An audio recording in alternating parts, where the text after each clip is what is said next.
Quelles sont tes racines et tes fondations? Je suis né d'un père pied noir et d'une mère française d'origine sicilienne. Voilà. Je pense que je suis né de l'amour, donc c'est pas mal déjà comme fondation. Je suis né dans le 92 à la Garenne-Colombe. J'ai vécu 5 ans sur Paris, du coup. Ensuite, suite à un drame, enfin, ou à la perte de mon père, on est descendu dans le sud, rejoindre mes grands-parents à La Pérade. Puis voilà, de là, une enfance au soleil déjà, pour commencer, c'était pas mal. Un petit frère, une petite sœur, euh, que j'aime très fort. Et voilà, après, bon, enfance un petit peu difficile, manque du père, donc forcément, gros manque. Et, enfance, ouais, difficile. Euh, Pas du tout régulier à l'école, toujours un peu vilain petit canard, quoi. Je préférais toujours faire rire les copains et me faire rire moi-même, mais c'était pour compenser, je pense, plusieurs choses. Voilà, j'ai tendance à dire que ma fondation, voilà, du coup, pour utiliser le terme, que je suis construit sur de la tristesse. Donc, d'où le petit triste marqué ici. Mais ouais, c'est un peu ma fondation, c'est la tristesse, malheureusement, mais c'est mon terreau. J'ai grandi sur ça, mais après, il y a tout qui pousse sur du terreau, même le plus sale des terreaux, on va dire. Donc voilà, je compte bien briller. Qu'est-ce que tu peux nous dire de tes parents? Bah, concernant mes parents, concernant mon père, le peu de souvenirs que j'ai de lui, ça reste des très bons souvenirs, ça reste des moments d'amour, des moments de complicité. Euh, Après, ça reste un manque à vie. Et comme je disais précédemment, concernant la tristesse, ça en fait partie forcément que j'ai été, je pense, confronté trop tôt au fait qu'on soit éphémère. Et, euh, et c'est une force quelque part, d'un autre côté. Je me suis construit sur ça et j'en garde malgré tout un très bon souvenir. Et je pense que on n'a rien sans rien. Et si c'est arrivé, je préfère me dire que c'est pour une bonne raison. Concernant ma mère, ça s'est jamais très très bien passé. On a toujours été un petit peu en conflit. Je, Avec l'âge, je conçois maintenant que c'était pas facile pour elle parce qu'elle s'est retrouvée très jeune, veuve avec 2 enfants. Je pense que je lui rappelais très souvent mon père. Et je peux comprendre maintenant à mon âge que ça doit être difficile pour une femme de se retrouver en tant que femme et en tant que mère, surtout très jeune, et confrontée au décès de son mari aussi très jeune. Chose que je pouvais pas comprendre quand j'étais petit, quand on est enfant, on comprend pas tout ça.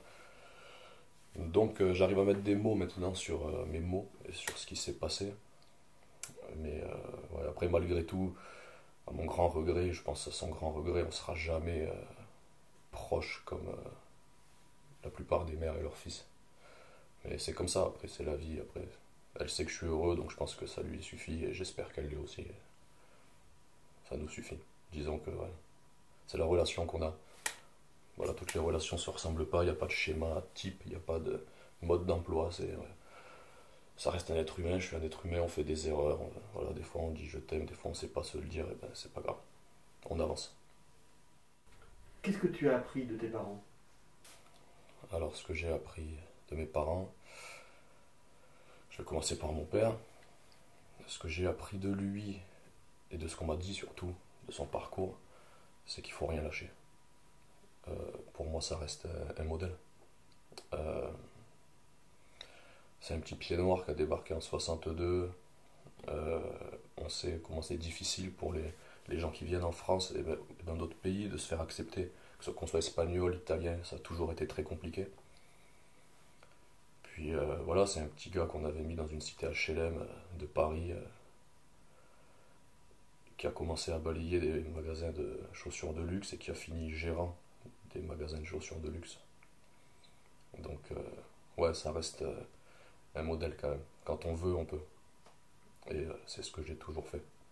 C'est ce que j'ai toujours pensé. Donc malgré tout, il reste ça de lui. Et je pense que c'est la meilleure chose que je pouvais lui faire pour lui rendre hommage, quoi. C'est dans ma vie d'y arriver en fait. et de montrer la même chose à mes enfants. Que c'est pas parce que tu es issu d'une classe sociale, peu importe la classe sociale, si tu veux, tu peux. Enfin, j'en suis convaincu. Donc voilà. Et mon frère, pareil, a fait une ascension là même, gérant de magasin. Donc au final, on marche dans ses pas, quoi, avec ou sans lui. Concernant ma mère, ce que j'ai pu apprendre d'elle, c'est. Bon, c'est peut-être dur ce que je vais dire, mais c'est la difficulté de la vie et qu'il faut se débrouiller tout seul en fait. On est seul, je pense. Et c'était pas voulu, elle a pas voulu m'apprendre ça, c'est par son comportement et encore une fois, de par notre relation. Mais ça m'a donné de la force. Je me suis toujours senti tout seul, quelque part, un peu abandonné, mais j'ai tendance à beaucoup la défendre malgré tout, même si elle sait que je lui en veux pas mal. Mais je trouve toujours des excuses et des mots pour dire qu'il n'y a pas de méchanceté dans tout ça. Et ça m'a donné de la force d'y arriver. Ça m'a fait prendre conscience de ce que j'avais, prendre conscience surtout de ce que j'avais pas, et ça m'a surtout fait prendre conscience de ce que je voulais, ce que j'avais besoin. Et au final, je me suis encore une fois donné les moyens d'avoir ce que je voulais. Et je parle notamment de ma famille.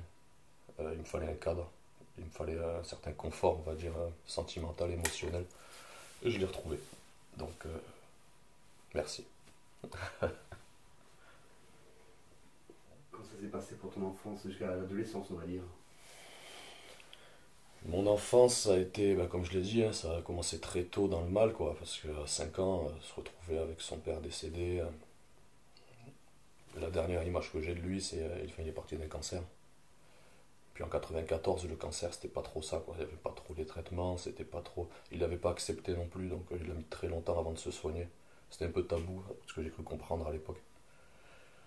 Et donc quand la dernière image qu'on a de son père, c'est un homme dans un fauteuil, c'est pas une très belle image, quoi. Donc ça m'a fait prendre conscience très tôt de la dureté de la vie. C'était dur. Et du coup, très rebelle. J'ai tout rejeté. Jusqu'à l'autorité de ma mère, je rejetais tout. Je me cherchais, j'étais dans un monde trop dur pour moi, je pense. Trop hostile. Donc ça a mis du temps. Donc je me suis très vite entouré de beaucoup de copains, beaucoup d'amis. Ça a toujours été très important pour moi. Et les amis. J'ai toujours tout donné pour mes amis. Et je donnerai toujours tout pour mes amis. Ensuite, bon, bah, l'école, inutile de préciser, c'était chaotique. J'ai toujours eu les capacités, je pense, parce que j'ai jamais été plus stupide qu'un autre, ou je pars du principe que personne n'est stupide, on est juste bon dans certains domaines et mauvais dans d'autres, ou moins bon du moins. Puis, enfin, l'apprentissage c'est donné à tout le monde, il n'y a pas de lacune sur ça. Donc l'école chaotique, j'ai quand même été jusqu'au CAP parce qu'il fallait un bagage, donc j'ai passé un CAP de menuiserie. J'ai été éduqué principalement par mon grand-père. C'est mes grands-parents en fait qui ont fait le pont. Ma mère travaillait beaucoup. Elle n'avait pas le choix, elle était mère célibataire avec 2 enfants. Après, elle a eu quelqu'un, tout ça, mais elle se donnait beaucoup au travail. Donc j'ai eu une éducation un peu, pas à la dure, mais ouais, un grand-père qui éduque. Donc il y a toujours tout un monde entre. Il y avait 2 générations, quoi, donc c'est jamais facile. Puis moi, c'était un grand-père, comme ils disent, c'était un lorrain, un taiseux, ils appellent ça. Il parlait pas. Il m'a jamais dit je t'aime, mais je le savais, dans ses actes. Je le sais toujours. Ma grand-mère aussi, qui est toujours là. Et ouais, je pense que c'est. Si j'avais une mère, ce serait elle, ouais. Et beaucoup d'amour. Après voilà, enfin, enfance à problème. Il n'y a pas de mystère, c'est toujours pareil de toute manière. C'est toujours, on fuit la famille, on va de plus en plus dehors, on traîne, on fait des conneries, quoi. J'ai jamais fait trop de conneries non plus parce que j'ai toujours eu quand même la tête sur les épaules malgré tout. Alors les expériences, bon ben j'en ai fait. Il faut bien tester des trucs, il faut bien s'essayer. Et c'est ce qui fait que je suis posé maintenant. Moi j'ai fait ma crise de la quarantaine, si tu veux, avant tout le monde. J'ai tout fait d'un coup. Maintenant c'est bon, c'est fait, c'est derrière. Et malgré tout, en fait c'est assez paradoxal moi, ma situation parce que j'étais très triste et très en colère très longtemps. Mais en même temps j'ai toujours eu le sourire et j'ai toujours kiffé à fond en fait. J'ai toujours voulu profiter à fond. Jamais perdre une miette. Euh, tout ce que j'ai fait, c'était dans l'extrême. Vraiment, il faut que j'aille au bout des choses en fait. C'est... Et depuis toujours. Donc, ouais, mon enfance, malgré tout, elle s'est bien passée. Ça aurait pu être pire. Est-ce que tu peux nous raconter un souvenir particulier de ton enfance qui t'aurait marqué? Honnêtement, j'en ai aucun particulier. Bah, j'ai toujours celui de mon père. J'ai le jour où je suis chez mes grands-parents et la porte s'ouvre, je me tourne, et là j'ai 5 ans, là, tu vois. Et je m'attends à voir rentrer ma famille, et je vois rentrer des visages froids, éteints, tristes. Et ouais, ça, j'ai pas aimé ça. Et déjà, j'ai compris qu'il y avait quelque chose. Et en fait, il venait d'enterrer mon père. Et moi, je savais pas, et on m'a pas permis d'y aller. Après, bon, un enfant de 5 ans, on l'amène pas à un enterrement. Ah, voilà. Et du coup, ouais, je suis très marqué de ce moment. Et j'en ai beaucoup voulu qu'on m'ait pas laissé dire au revoir. J'ai été très rancunier de ce jour-là. Ça m'a énormément marqué. C'est ce qui fait que maintenant, je préserve énormément mes enfants. J'essaie de pas tout leur montrer. euh, Parce que je pars du principe que les cicatrices se transmettent.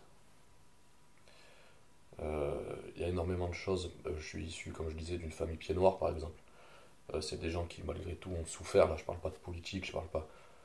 Là, on parle juste de gens, de civils, d'êtres humains qui ont souffert. Et, voilà. Et, et alors ça, je l'ai pas en souvenir parce que j'ai pas vécu la guerre, j'ai pas vécu tout ça. Mais dans leurs paroles, tout ça s'est transmis en fait quelque part. Et c'est ce que je veux éviter maintenant, de transmettre mes cicatrices en fait. Au bout d'un moment, faut qu'il bien qu'il y en ait un moment donné qui dise stop, qui garde tout et qui part sur une base saine. Donc c'est ça. Mais ouais, en souvenir, j'ai ce jour-là. Ouais. Ce jour-là, il partira jamais parce que, en plus, gros ascenseur émotionnel, je m'attendais à recevoir mon père qui rentre de l'hôpital, tout ça. Et puis, ben, finalement, non. Quoi. Donc, ouais, j'ai ça. Après, j'ai énormément d'autres souvenirs d'adolescence, tout ça, mais avec les amis, enfin, voilà, que je ne citerai pas.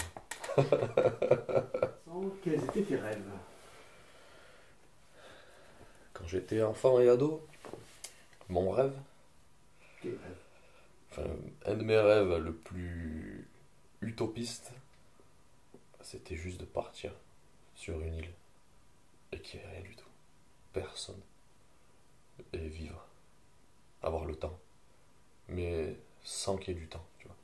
Justement, qu'il y ait juste la vie. Ça, c'était mon rêve utopiste. Après, je dirais que j'avais quand même ce rêve de famille. Ça, c'était vachement important.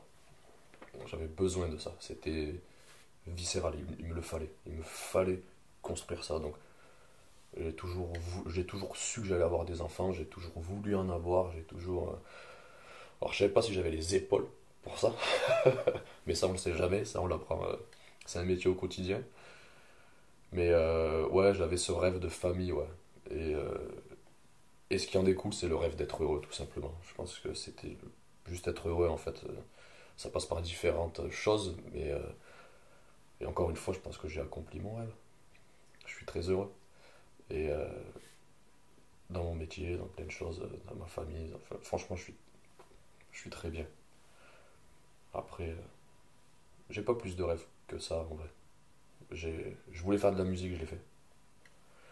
Euh, Si je devais dire une chose, vraiment, c'était pas vraiment un rêve, mais c'est plus. Je veux pas être ce mec au bout de la table, plus tard, et que mes enfants disent ah, mon père, il aurait bien aimé faire de la guitare et faire de la musique. Ou ah, mon père, il aurait bien aimé faire ça. Bon, je veux pas être ce mec. Je veux pas être le mec qui aurait aimé faire ça. Moi, je suis celui qui fait. Et je suis celui dont mes enfants diront, il voulait faire de la guitare, il voulait faire de la musique, il l'a fait. Il voulait... voilà. C'est ça, mon rêve en fait, c'est de transmettre ça. C'est... Voilà, je pense, j'ai fait le tour. Ouais. Je ne vais pas approfondir plus parce que j'ai plus les mots. Pendant ta scolarité, quel élève tu étais? J'étais un élève très indiscipliné, très provocateur et aucun effort. Vrai, je m'en foutais complètement. J'avais les capacités, j'en suis convaincu, mais j'ai jamais aimé ça, quoi. De toute façon, c'est quelque chose qu'on m'imposait, donc de base, ça n'allait pas. Voilà, ça aurait pu être. Et j'ai jamais trouvé. Après, je pense que. Alors, j'ai un avis très tranché sur l'école. Je pense que c'est un système qui est très mal fait. Je pense que ça valorise pas forcément les gens. Donc, je pense que je suis juste tombé sur de mauvais tuteurs, on va dire. Mais c'est pas de leur faute, c'est que ils ont une méthode académique et je pense que l'académie, c'est pas adapté à tout le monde. On peut pas avoir une méthode pour 7 milliards de personnes. Quels étaient et quels sont tes rapports avec ta fratrie? Mes rapports avec ma fratrie, alors ma fratrie déjà elle se compose d'un petit frère, issu du même père et de la même mère, qui a 3 ans de moins que moi, Romain, et d'une petite sœur, demi-sœur, mais bon, c'est ma sœur, qui a 10 ans de moins que moi. Donc moi j'ai quitté la maison à l'âge de 18 ans, donc quand je l'ai quittée, elle en avait 8. Donc quand elle était bébé, moi j'étais en pleine adolescence. Donc si tu veux, quand t'as 14 ans, tu t'en fous d'un enfant de 4 ans, même si c'est ton frère ou ta soeur, quoi. Il n'y a pas d'échange. Je préférais aller sortir, quoi. Et puis, donc il y avait des petits échanges comme ça. En fait, je l'aimais, mais bon, 10 ans d'écart, c'est énorme quand t'es enfant. Maintenant, je prends des nouvelles, enfin, je sais qu'elle va bien. C'est l'essentiel. Elle est à la fac, elle fait sa vie. Mon petit frère, ça a été plus compliqué. On était plus proches. Et moi, je pense que j'ai toujours voulu instaurer quelque part et que j'ai mis une certaine pression sur lui vis-à-vis de la mémoire de notre père. Et que moi, je me suis toujours efforcé de préserver. Et je me suis toujours énormément identifié à ça. Et, euh, et lui, le pauvre, il avait que 2 ans quand c'est arrivé, quand mon père est parti, donc il n'avait aucun souvenir. Et j'ai mis très longtemps à le comprendre, ça. Et je lui en voulais, en fait. Je lui en voulais beaucoup je pense de me laisser seul, en fait. Mais c'était inconscient, il faisait pas ça pour ça. Donc ça a été quand même assez compliqué. Après bon, je le trimballais partout parce qu'il fallait que je le prenne partout avec moi quand on était gamin. Donc eh ben, je le prenais avec moi. Donc on a partagé quand même énormément de choses. Il a vu énormément de choses qu'il n'aurait pas dû voir pour un enfant. Mais d'un côté, j'ai fait mon rôle de tuteur et peut-être que grâce à moi, ça en est bien sorti. Et après, ça a été compliqué pendant quelques années, mais j'ai toujours su que tôt ou tard, il aurait 30 ans et que tôt ou tard, on pourrait discuter vraiment.